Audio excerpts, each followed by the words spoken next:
Hi, everybody. My name is Ross, and I'm here with my colleague, Sally. Together, we're your counseling service team. And today we're here to talk with you about a little more serious topic than maybe we've covered in the past, specifically to talk about this suicidal ideation, the suicidal process. We wanted to do this in springtime because kind of counterintuitively, the suicide rate in the United States tends to be highest in the spring.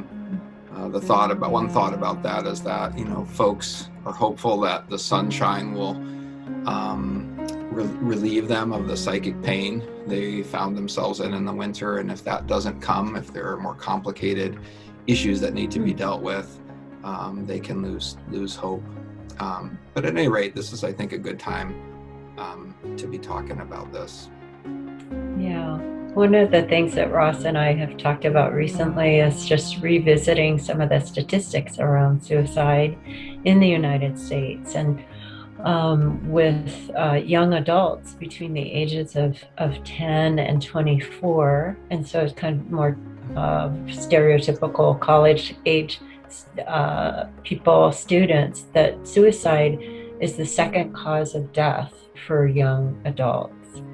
And that also within the United States as a whole, the rate of suicide is actually higher than homicides in the US. And so these are really startling statistics. And we know that many students, many folks out there will be suffering with suicidal thoughts. One of the things, and possibly even attempts or recovering from a suicidal attempt. So one of the important messages that we wanted to offer today is also to know that there's stigma around talking about suicide, whether it's talking about it because of your own thoughts about suicide, or talking about it because you're fearful that a loved one might be considering that. And that the stigma can be related to some old messages in our culture that if you're feeling suicidal, if you're having those thoughts, or if you've had an attempt, that means that somehow you're very mentally ill, very mentally or emotionally unstable, or have a severe mental illness.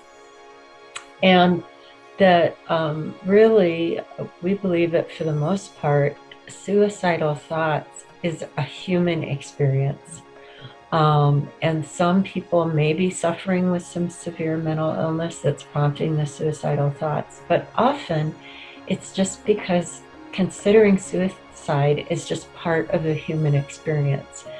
Because we have consciousness, we're self-aware, because we have an awareness of time passing, we can reflect on the past, we can project forward into the future and imagine a future that might not be getting better. And because we have consciousness about life and death, we understand that there's life and there's death.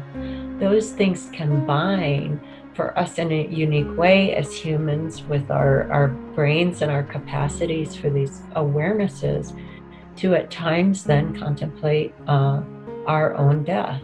And because we also have an awareness that we have the ability to act and that our actions have consequences, we realize that we can act in a way to harm ourselves permanently.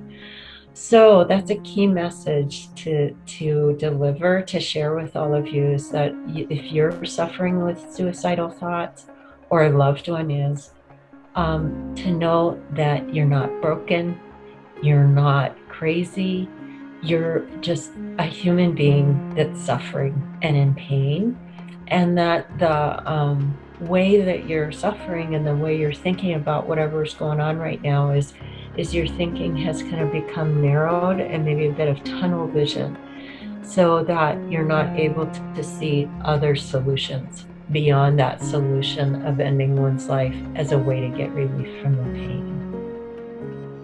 I really appreciate what you're saying, Sally. I mean, implied is that there's a kernel of wisdom in the suicidal process.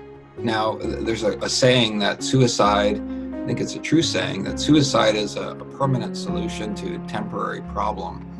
And so we, of course, don't agree with that solution in almost all instances, because there are other means to get relief, even if they don't seem available because of that narrowing process. But the suicidal impulse has a kernel of compassion, self-compassion in it, to say, it says in one sense, I deserve some relief. And putting words around it, as you're mentioning, Sally, to a trusted other or others, whether that's friends and family, whether that's a therapist like Sally or I, whether that's a crisis line counselor, to basically breathe some air into that constricting space through putting words to your experience, can help open up the possibility. It can be like listening to the wisdom of the suicidal impulse rather than acting on it, and looking for a better understanding of the problem and the ways forward. Yeah, I think that's just a beautiful way to put it, Ross, is that suicide is that, permanent solution to a temporary problem, and to turn to oneself and recognize those suicidal thoughts.